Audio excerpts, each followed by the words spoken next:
think so. I'll find. All right, we will call this regular council meeting to order for February the 10th. It's 3 p.m. and I will please ask Councillor Maceras to read the land acknowledgement. Thank you, Mayor Barkley. The town of Innisfil acknowledges that we are meeting on Treaty 7 territory, the ancestral and traditional territory of the Blackfoot Confederacy, Kainai, Piikani, Siksika, as well as the Tsuut'ina First Nation and Stoney Nakoda First Nation. We acknowledge that this territory is home to the Métis Nation of Alberta, Region 3, within the historical Northwest Métis homeland.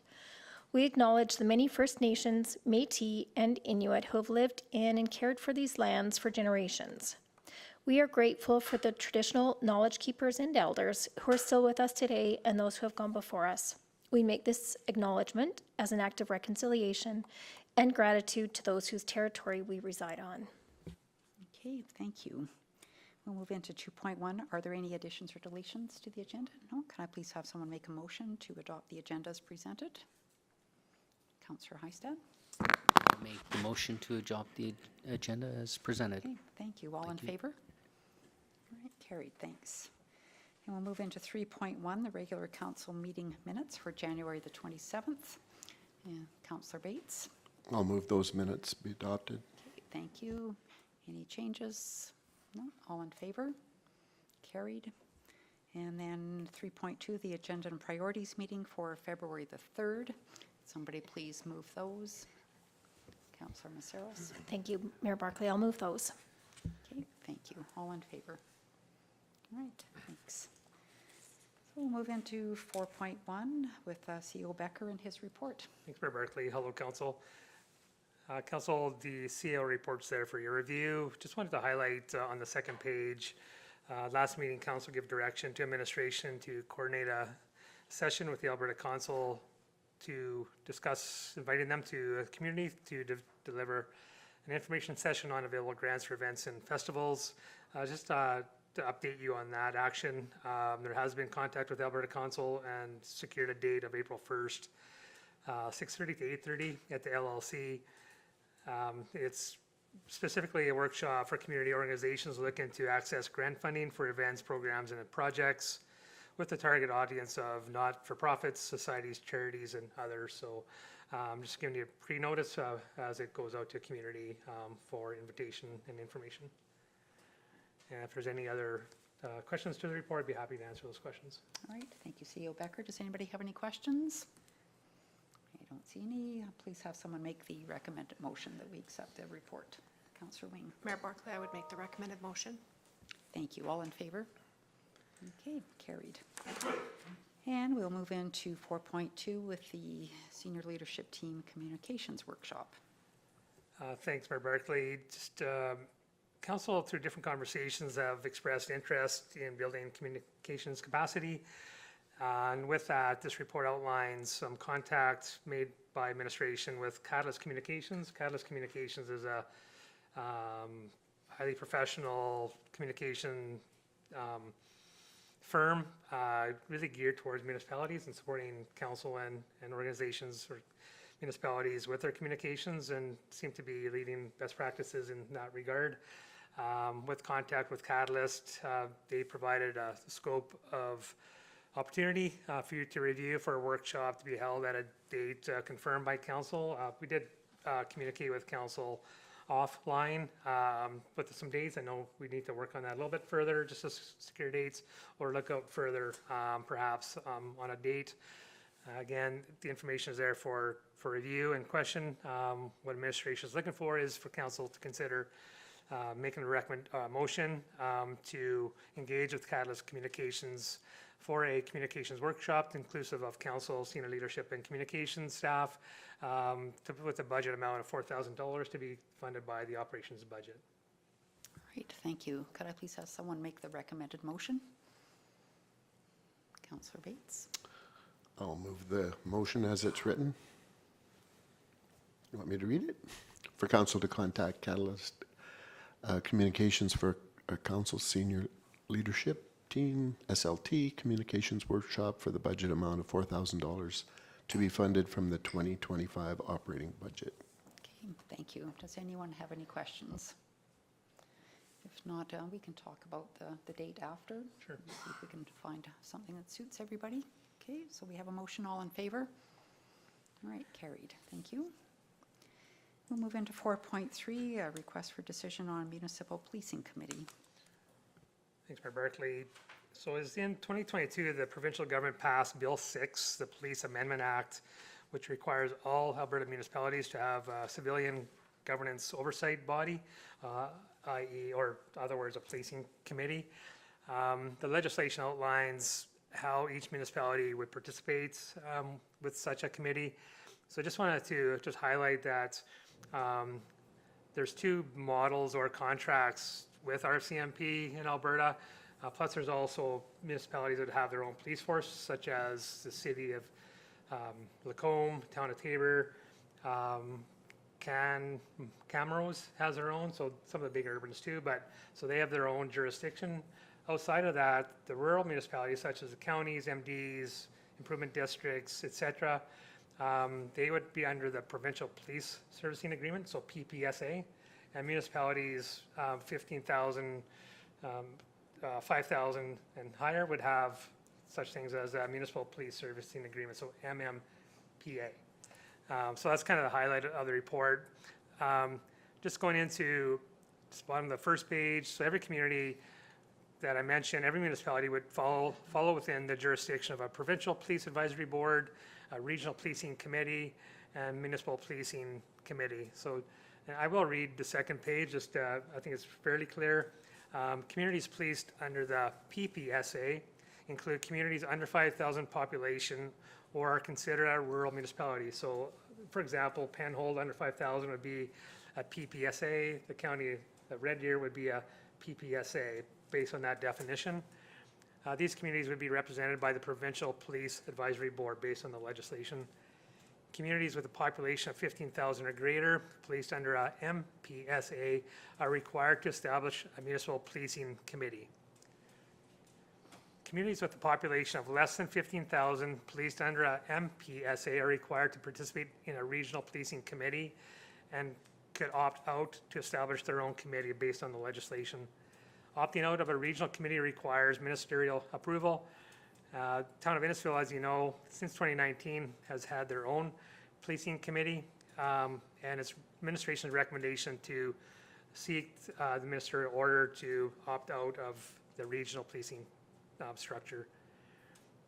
Recently, because there has been some interest in a regional policing committee from Penhold, Greater County, Innisfil perspective, the webinar that I attended posed the question, can you mix a PPSA related municipality with an MPSA municipality? They said, no, you cannot intermash that jurisdiction through the legislation. You could do something outside of legislation based on a goodwill committee, but under the legislation, they say you cannot cross those boundaries.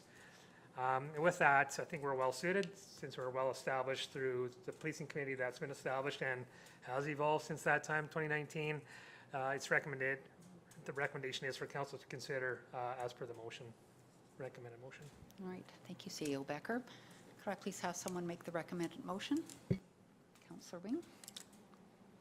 Thank you, Mayor Barkley. I would move that council write a letter to the Minister of Public Safety and Emergency Services requesting that the town of Innisfil will opt out of the Regional Policing Committee and maintain the established Policing and Safe Community Committee.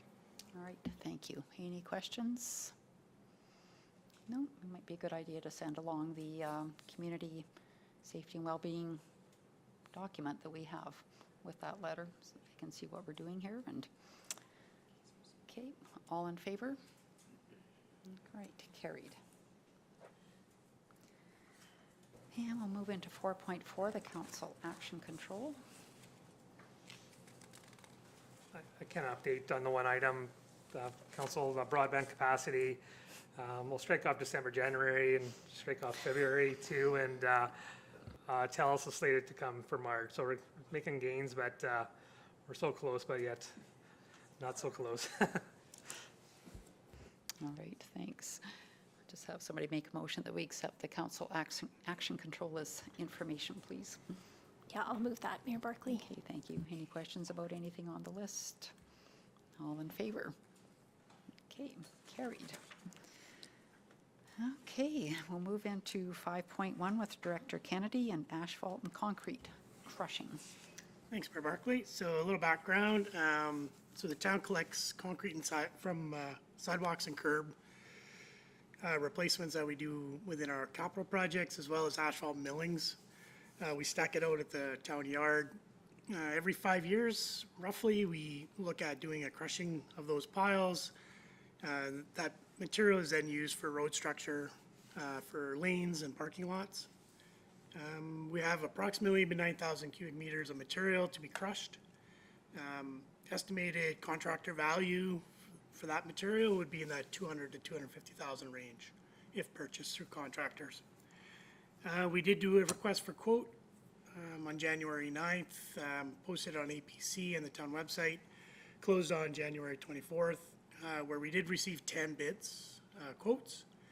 It ranges from 118,000 to 244,000, so quite a variance. Prices above, prices don't include GST.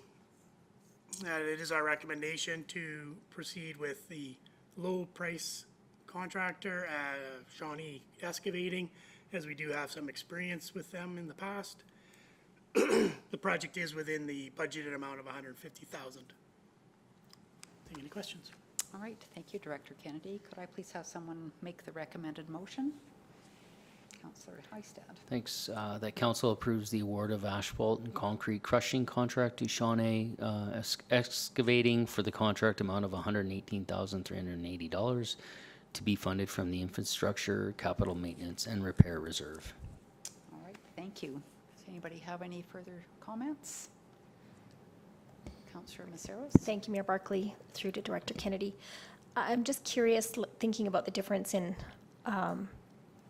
the proposals that came back. Is there any difference in the quality of the crush that comes back? No, we do have quality assurance as part of the contract, so really it comes down to where they're coming from and their workload. So material quality-wise, we do testing on that to ensure it meets our spec. Okay, thank you. I'm sorry, did you have a question? Oh, sorry, okay. no. Okay, okay. Uh-oh. Okay, so we have a motion, all in favor? All right, carried, thank you. And we'll move into 5.2, RFD for the Hydrovac truck purchase. Yep, thanks, Mayor Barkley. So our existing unit 316 is a 2011 Freightliner vac truck with approximately 24,000 kilometers, but over 16,000 hours on it. The unit is multi-departmental. It's used by all departments. Used for things like flushing out sewers, vacuuming catch basins, and exposing lines for our major digs. We have done some repairs on it over the last few years, equating approximately $186,000.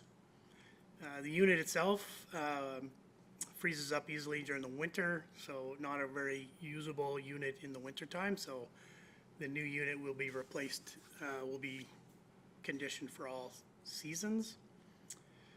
Request for quote was issued through the Canoe Procurement Group on January 10th, closed on January 24th, where we did receive 4 submissions, ranging from 722,000 to 819,000.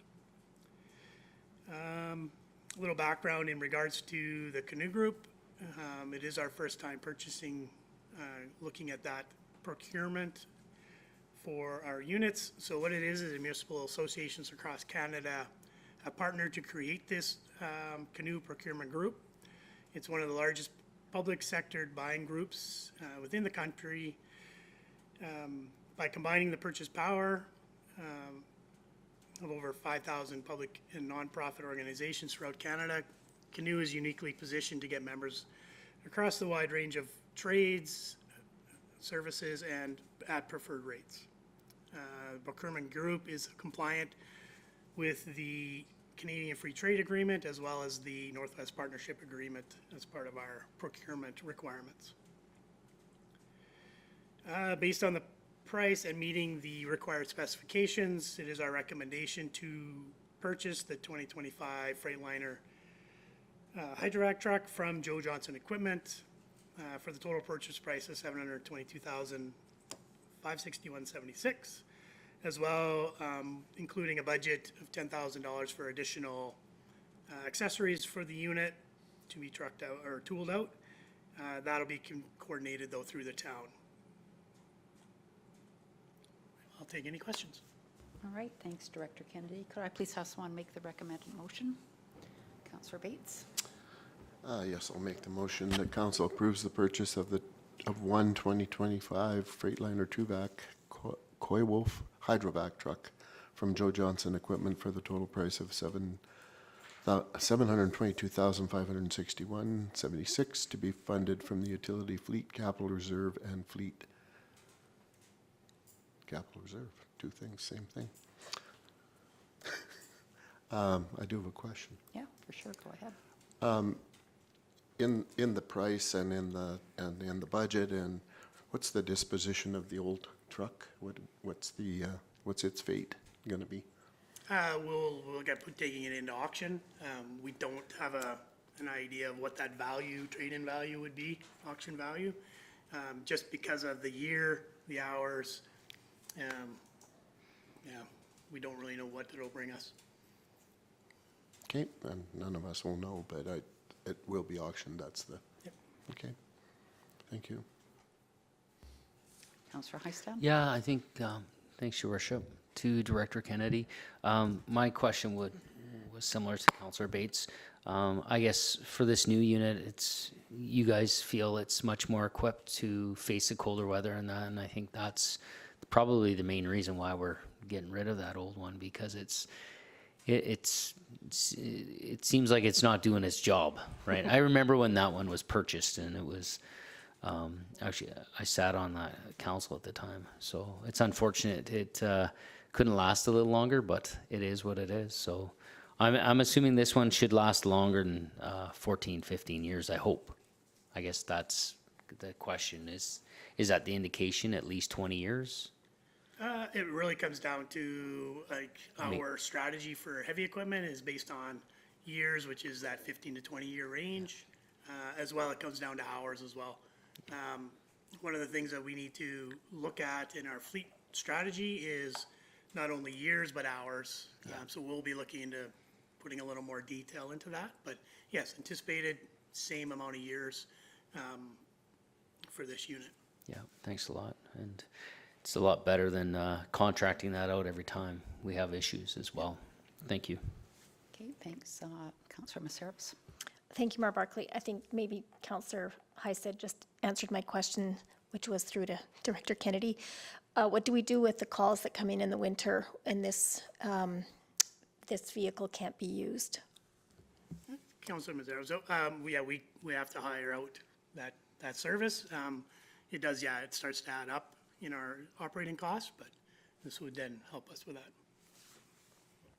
Okay, so the question of the year for 2025 is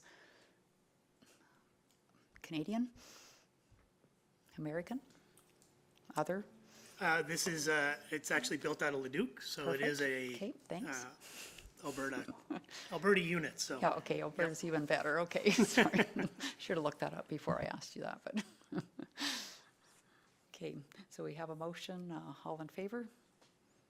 All right, carried, thanks.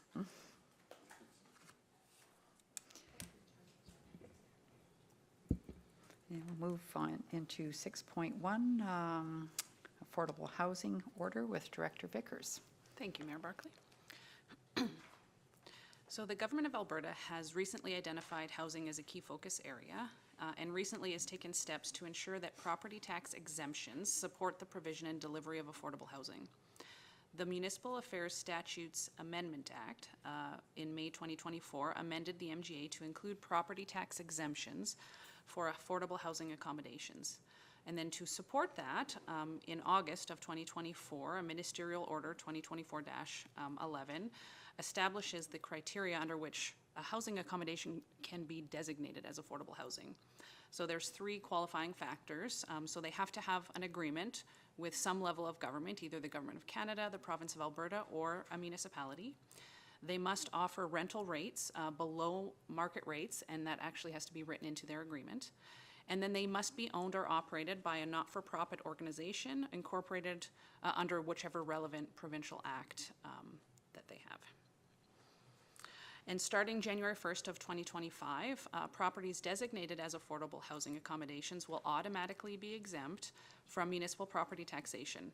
However, municipal councils still do have the authority to pass a bylaw to make these properties subject to municipal property taxes. Even if such a bylaw is enacted, the properties will remain exempt from any provincial requisitions, such as the education tax. So other properties that are already exempt and they don't qualify and fall under this section is seniors lodges, any accommodations owned by the Alberta Social Housing Corporation, any property previously owned and transferred to an affordable housing provider, if they come through this social and affordable housing accommodations exemption, as well as any other properties that fall under Section 362 under the MGA. So currently, the ministerial order only affects one property here within the town of Innisfil. So I just have a little box there, so you can see that the 2024 assessment, 100% of it was taxable, so just under that $2.3 million, and their property tax amount was $22,139. So in 2025 now, they have it broken out versus taxable and non-taxable, and so you can see that the non-taxable portion has been set at $1,090,000. So that is now the exempt portion on this property. And you can see that the property tax that the town will be receiving is $11,851. So if council chooses to make this property taxable, it's only going to be subject to the municipal property tax as the provincial regulations are exempt. So the current portion for the non-taxable for this property is broken down as follows. So you see that the municipal tax is $8,890.64. So that is functionally the amount of money that we're out for the 2025 year. And should council wish to pass a bylaw, that's the dollar amount that we would be receiving from this property. So we have a couple of options for council to consider. So option 1 is pass a bylaw to make all affordable housing accommodations taxable, allowing no changes in the taxation from 2024 to 25 and future years. You can choose to make it taxable in any proportionate amount. You can choose to have it taxed at 50%, any percentage, or you can take no action. The current property and any future properties that meet the requirement will become exempt starting with the 25 taxation year with that proportionate amount. So they'll still have some tax bill. They're not 100% exempt. Only a proportionate amount is exempt. However, should you choose to take no action now, you can at any point in the future choose to make it taxable. It just has to happen before that, the taxation in that year. So the Town of Innisfil strategic plan does prioritize affordable housing under its goal of fostering a robust and adaptable economy. And supporting affordable housing through taxation exemption does align with Innisfil's commitment to diverse, accessible, and affordable housing for residents. So the Town of Innisfil is looking for a motion from council that council direct administration to take no action and allow the property tax exemptions for affordable housing to take place for the 2025 taxation year. Okay, thank you. So I'm confused, Director Vickers. So why is the assessment like $1 million less in 25 than 24? Mayor Barkley, that's the portion that the assessors in the province have deemed that that's the exempt portion. That's the portion that they have at below market rates. So they don't, so now they get to become exempt for that. So whatever we do, it's still exempt? Or? So right now it's exempt, so we get, so under the taxable amount, so the 1.197 million, that's still taxable, they'll pay tax on that amount. And the 1,090,000 right now, that's exempt. If we can choose to make a bylaw, and it will become taxable again, however, they'll only pay the municipal portion, which is just that 8890. So they would still see some savings in the property, or in the education tax and the seniors tax. Okay, sorry, I didn't make that link. Okay, perfect, thank you so much. I'll have somebody, Councillor Wing, make a motion. Yes, Mayor Barkley, I would move that council direct administration to take no action and allow the property tax exemptions for affordable housing to take place for the 2025 taxation year. Okay, thank you. Any other questions? Councillor Bates? Yeah, the question I had was, through the Director Vickers, do we know how all of that works with government oversight so that that tax break actually gets to the people that need it and not to the owner, or how, like, yeah, it just seems weird that this thing is happening on a January 1st and we have the option to tax it. That seems weird too. So, Mayor Barkley, through Councillor Bates, so I'm not maybe sure of the question. I'm Well- not sure of the process on how the owner of the property advertises their rental rates. I do know that the province advertises through the Ministry of Seniors, Community and Social Services. They maintain this list of affordable housing that is a public document that anyone can go in and look to see if they need to. But the rental rates are mandated in the agreement of what they can charge, so they can't charge whatever they want. They have to charge what's set in the agreement with some level of government. I guess to try to re-explain myself, so I think they're already getting it as an affordable housing, so they already have some set rental rates. We're given the option of whether or not we choose to have the municipal taxes continue. There should be some kind of a loop where if we do that, then our inventory goes back to the province to know that we gave that exemption, because otherwise we're just, It's already exempt. no, but if we move to take no action, If we move to take no action, we don't have to do anything. We don't have to notify the Right. province. I'm not sure I'm quite getting through. So if we did move to take action, they're going to pay that $8,000 taxes. Correct.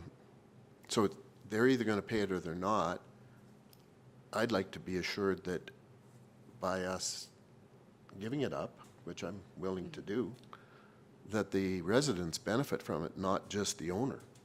So somehow there should be, I don't know, some kind of a connection to whoever's administering this at the province, that they know, or do we tell them or not? Like, do we, do we even, are we obligated to tell them that, hey, we chose to take no action, so they're gonna have reduced taxes this year.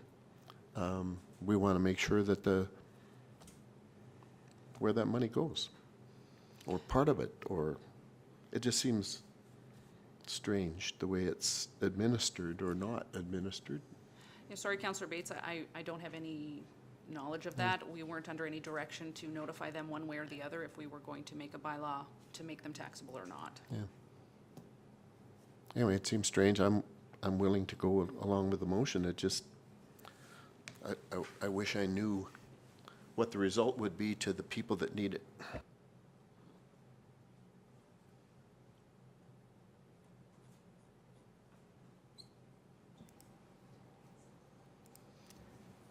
Councillor Maceros? Thank you, Mayor Barkley. Yeah, I'm having trouble wrapping my mind around it a little bit too. And I'm wondering if we direct administration to take action and then we collect that $8,000 or $11,000, but the property owner still gets an $11,000 reduction in their taxes. That- Mayor Barkley through to Councillor Mazzaro, so no. So, yeah, if you go back to the table there, so that $11,851 they have to pay no matter what. That's the portion that they still deem taxable. They still have a portion of their rental in the apartment building that are still above market. They can still make profit on that. So just the portion of that $1,090,000 is now, it's already exempt. The assessors have already made it exempt. That portion is now exempt on that property. So instead of having an assessment of $2.3 million, they're really only going to have an assessment of $1.2. That's all they're paying tax on. So the option now is, do we want to make that $1,090,000 taxable? So the government has already deemed them to be tax exempt. They already said, based on the agreement that we're in with them, that they are charging below market rents based on the agreement. They're now exempt. So your option now is you can choose to make them taxable. So right now, they're only paying $11,800 right now in taxes. Okay, and so these numbers are if we direct administration to take no action, That's correct. and so they say they are getting a tax reduction. They are getting a tax reduction, yes. And then if we direct administration to take action, then what would that mean for us? So in the bottom where municipal tax, that $88.90. Okay, If you pass a bylaw at 100% taxable, we'll get that money. Okay. Or at some percentage, if we can make them 50% taxable, and we'd get 44. okay. Thank you, Director Vickers. Okay, thank you. Councillor Heisted? Yeah, the question that I have, and I think they're all good questions, is when do we have to make this decision today, like the final decision on this one? As to 50%, 60%, 70%? Like, I'm curious when the end date is for us. Mayor Barkley, through to Councillor Heisted, I don't believe you need to choose today, but we do need to have the decision before we receive the assessment at the end of February. So we could push it to the next council meeting. Yeah. No, I was just asking the question, so yeah, I'm just curious. Thanks. Councillor Wing? Thank you, Mayor Barkley. I just want to follow up with Councillor Bates's question. So if I'm hearing you correctly, the question is, last year, that property paid $22,000.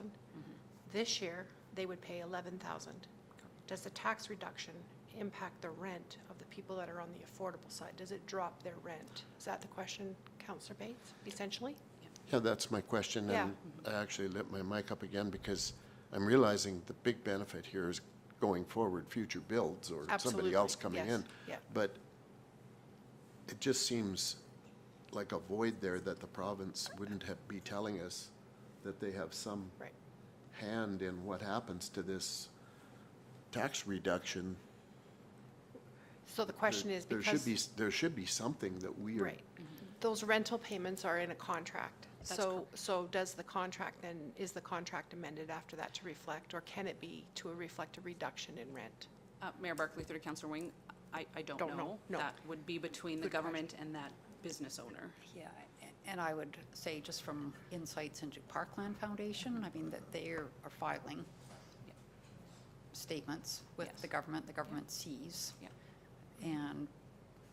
But they, I think funding to the property, I'm guessing, would change from the government if they don't meet certain parameters. So this $8,890 that is saved, I'm not sure they could just pocket that or whatever, because it would all be, I They believe, could. submitted. You're right. Their On the argument to filing? the government would be, you intended for us to be tax exempt, for us to have these savings. The municipality then charged us, reduce our rental rates to offset those dollars, right? But right now, those rental rates are set in their agreement. They can't change that just Yeah. because we're now charging them this. They would have to go back to the government and ask for a renegotiation of their Well, contract. I'm assuming it's like a Parkland Foundation where the rental rates are set as a percentage of Yeah, I'm income and that I'm kind not of thing. sure, But, yeah. so do you know how many units, Director Vickers, I that don't. are in the building? I don't know the difference, the breakdown of Yeah. affordable housing units versus non-units. Well, Is that I- something you guys would Well, need? I'll ask council, like, would you like to have more information about this and have Director Vickers contact seniors housing or affordable housing, I should say, and maybe get some of these details so we understand it a little bit further, better? Councillor Bates, you're the one that, Well, yeah, it wouldn't stop me going forward Yeah.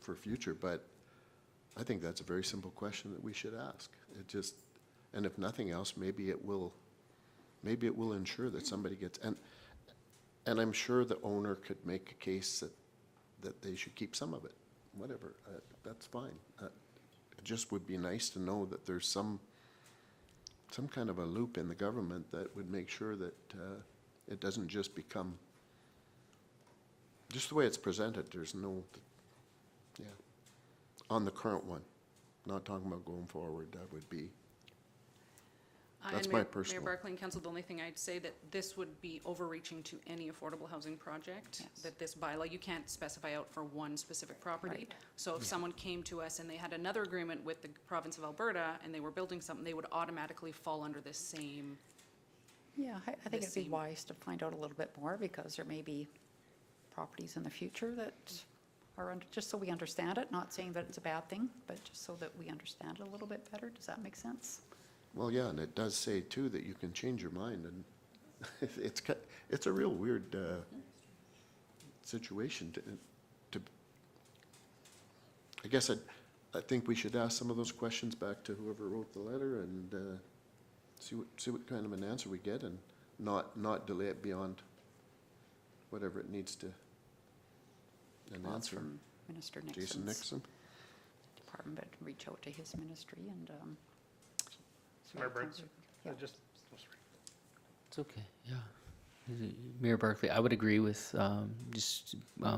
putting this back to administration and tabling it until we have further information. That's what I was going to say. Thanks, Mr. I said, Mayor Barkley. Just the question of council, specifically, the questions would be, I'm hearing as a benefit to the renter and not specifically. Yeah, no, I think more so This- maybe understanding, if I get this right, understanding, I think just kind of understanding how affordable housing works. I think it's very Okay. complex. And, you know, I know with Parkland, right, there was so much to it, and you know, the financial statements that went into, and I think they even do monthly reports to the government, if I recall. But I think just understanding the implications going forward for this, because the owner, a new investor that may be doing something in this area too, they want some stability, and they don't want us changing our minds back and forth between taxed and not taxed. And so I think really just understanding how it works, and like maybe why they're doing this now.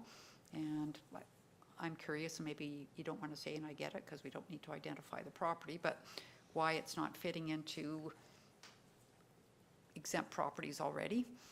Like, is it because it's a mixed housing development and there's both market rent and affordable in there? But then I think Autumn Grove is both mixed. And I know these are just owned by a private kind of company. They're not owned by and not ran by some other Like affordable foundation housing or something, yeah. organization. Okay, So maybe that's why. they've just transitioned into a nonprofit Okay.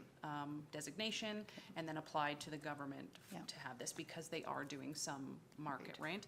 And there is 33 units in this apartment building, but I don't know the breakdown of Okay. what is below market And versus. I think even going back to Councillor Bates's inquiry, like the savings, does that help the tenants? Yeah, I guess I believe, and we'll look into why they did that, but I guess the government would have deemed that they should not be paying tax Yeah, on for that sure. portion. And so they Yeah. already kind of looked at their financial statements and deemed that based on the market rents that they're charging, because it's so undervalued, they shouldn't be paying taxes. And if we do a bylaw to make them taxable, then effectively, they might go back and ask them to raise those rates to their renters. Or that they want to level the playing field because, They you know, could. we can't be taxing them when we're not taxing other, That's right. or not taxing other properties, get that straight. So, yeah, maybe just a little bit more info. And is that good, Councillor Bates? Yeah. Okay, then we'd have a motion then to table. I'll make a motion to table it. What did you say? Okay, sorry. Your worship, we do have a motion on the floor, right? So do we, Let's amend the motion on the floor then to change it to a table. I would be willing that? to make that amendment. Okay, thank you. Okay, any other comments? All in favor? Okay, carried, thanks. Okay, and we'll move into 7.1 with Manager Shaw. And first reading on Bylaw 1731, 2025, and Paula B. as well. Welcome. Good afternoon, Mayor and Council. It's my pleasure to introduce to you for first reading Bylaw 1731, which is a bylaw to adopt Imagine Innisfil, a new municipal development plan for the town of Innisfil. As many of you know, our existing plan dates from 1998. It was consolidated back in 2007. So it's been quite a few years since the plan was looked at and updated. Typically, such plans are reviewed and updated every 5 to 10 years. So over the last couple of years, administration has been working part-time and full-time on preparing the plan that you have in your agenda packages. We had the good fortune to be able to have direction from Director Jenkins as well as SLT in terms of preparing the plan. We have circulated it to government departments, including internal departments, Red Deer County, for example, as well as the school boards. And so it's had a wide community engagement process. Part of that process was that we had an advisory committee consisting of members of council as well as the public. We had Derek Baird, Donnie Hill, Ron King, Rob Getty, Jason Kramp, and Doug Boss, as well as councillors Gavin Bates and Janice Wing, as individuals who have been with us through these last couple of years, providing direction to administration in the preparation of the document. And I will give a big thank you to our Planner 1, Paula B., as well as our Communications Department. The document that you have before you now is the work of all of us, basically, to put it together and to have a document which encompasses where we're going in the next 30 years. The importance is that the Government of Alberta figures that by 2046, 80% of Alberta's population will be in the Edmonton, Red Deer, Calgary corridor. So it's best to be prepared and to take advantage of the time that we have to have a forward-looking document and to tie that document to our policies and our strategic plans. Now, the MDP itself, today we're having first reading on the document, but in support of this document, there's also a background report, technical report, and a community engagement report. So there's quite a bit of documentation that supports the plan that you have before you. So it is very well researched, and it's supported by these documents that I spoke about. So there are a number of other communities in Central Alberta who are or who have worked on their MDP. So we fall in line with quite a few of them. So today, as I said, want to present it for first reading, and you have two motions before you. One is to adopt it by giving first reading, and then the second one is to establish March 10th as the public hearing date for the Imagine Innisfil. All right, thank you, Manager Shaw. Please have someone make the first motion.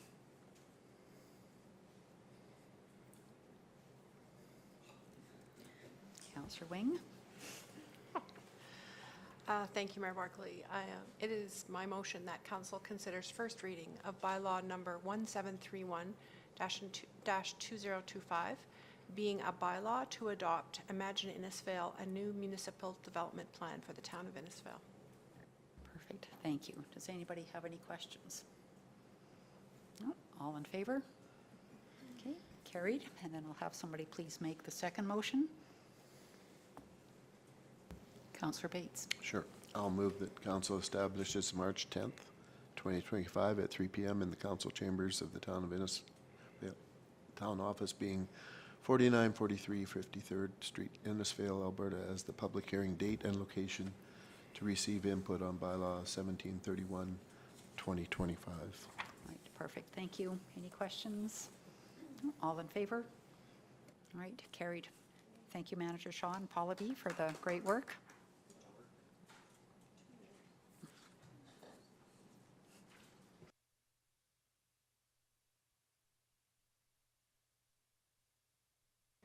Okay, we'll move into 7.2 with Director Jenkins and the Danes Ranch Pro Rodeo sponsorship. All right, thank you, Mayor Barkley. So this is the second sponsorship request to come before council in line with our new policy 2024-008 sponsorships and requests for funding. So this policy outlined that the sponsorship requests come before council for consideration on a case-by-case basis. In 2022, 23, and 24, the town has supported the Danes Ranch Pro Rodeo in the amount of $2,500 each year.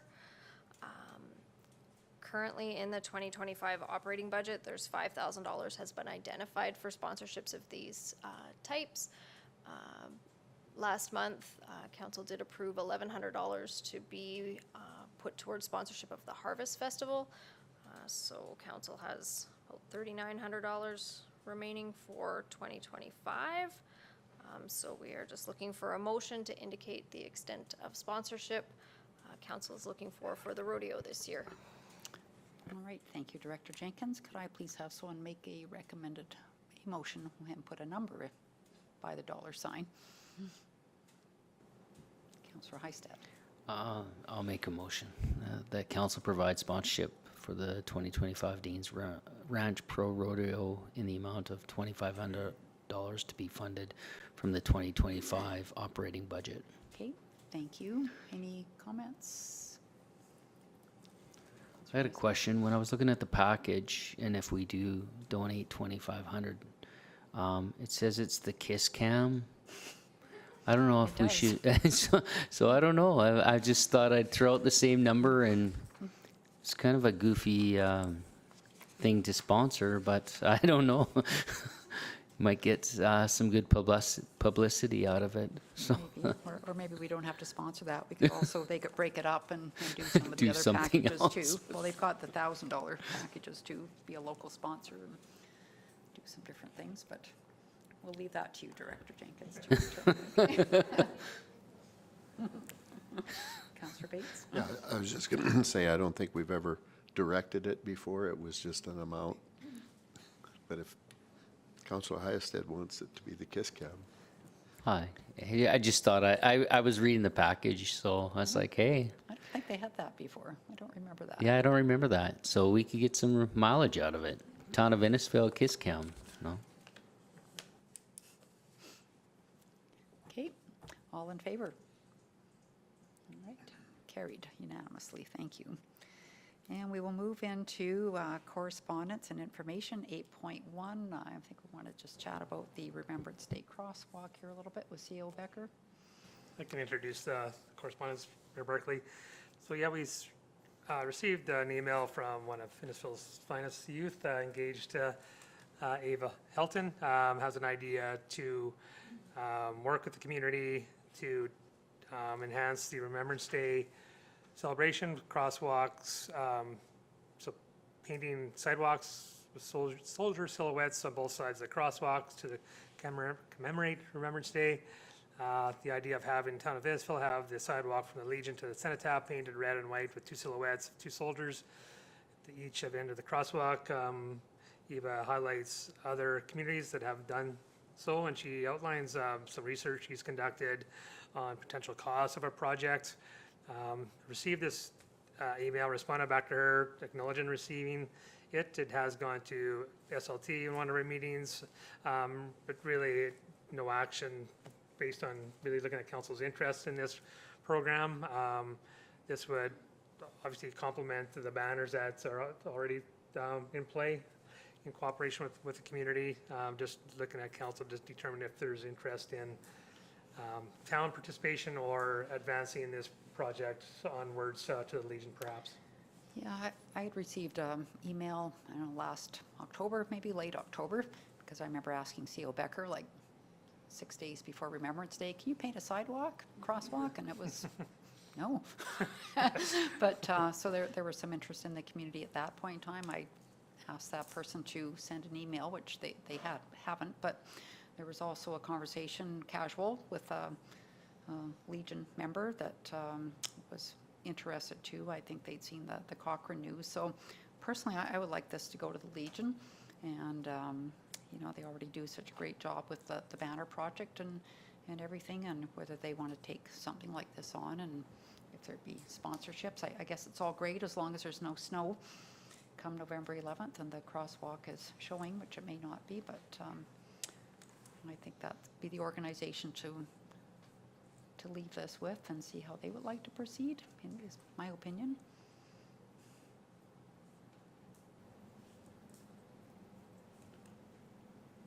Councillor Bates. Yeah, just personal opinion, I guess. I have a little difficulty. I don't, in general, find myself in favor of putting something down on the ground that somebody walks on and drives on and it wears out. And I don't know how we could support it in a way that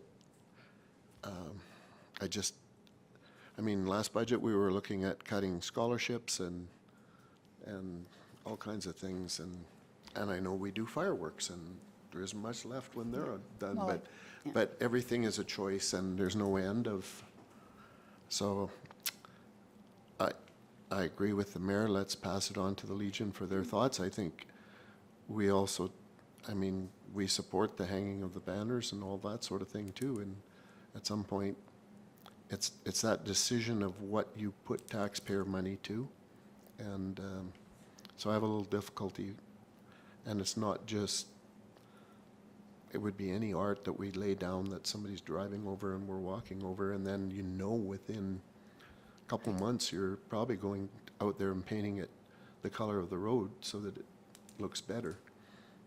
Anyway, that's my opinion. Yeah, no, I agree. Even that email I got, I know there was some interest from a community member on helping with costs and stuff, but I don't think it should necessarily fall on the town. So, Councillor Wing. Thank you, Mayor Barkley.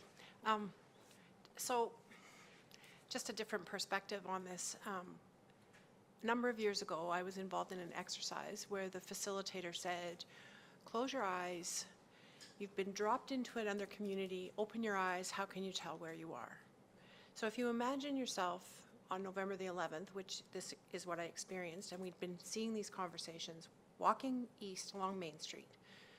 We have beautiful banners. We have a beautiful cenotaph that's covered with a throw of poppies that have been donated by community members that have been busy making. Continuing to look east, we have a mural along the wall of the Legion, which is a work of art. And in the background, we have the 104 fighter jet. That's how we identify our town. I don't feel personally the need to put something on the ground or put something anywhere that other places have, because that's why they've done it. They've done it to identify their communities and to build their community support. I think we do a brilliant job in Innisfil of supporting our Legion and supporting our veterans and the families. And so, you know, if the Legion wanted to go ahead with this, I would support them for sure.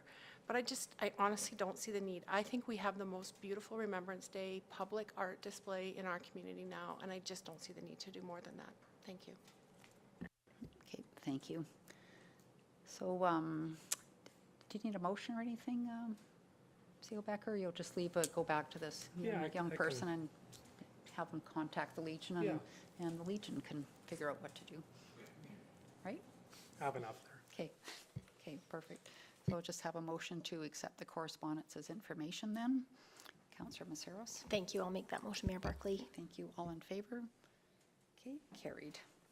Then we'll go through council reports, and we'll begin with Councillor Maceros today.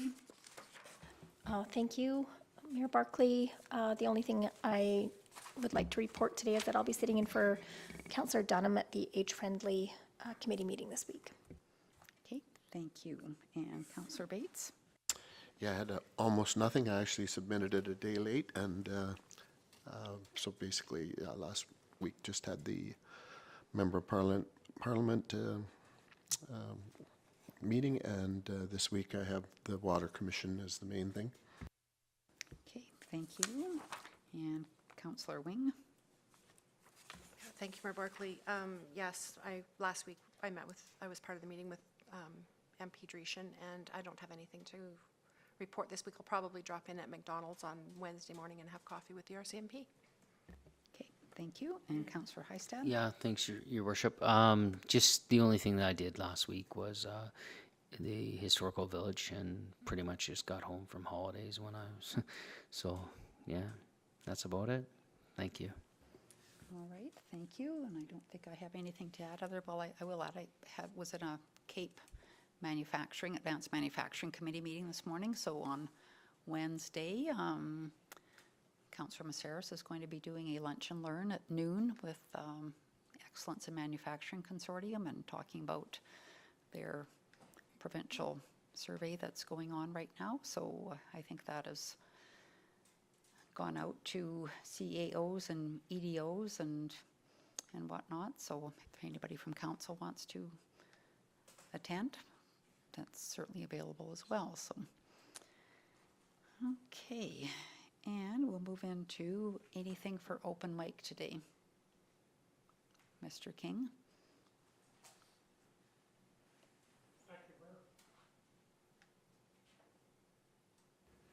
I'll just comment to the administration and the councillors that were on the committee with Manager Shaw. It was a enlightening experience, I guess.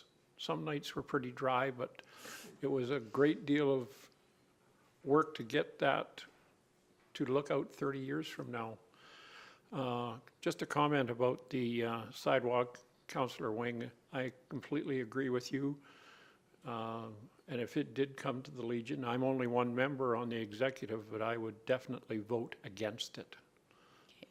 We have, I don't think there's another community in Alberta that can stand behind their cenotaph and see what we see.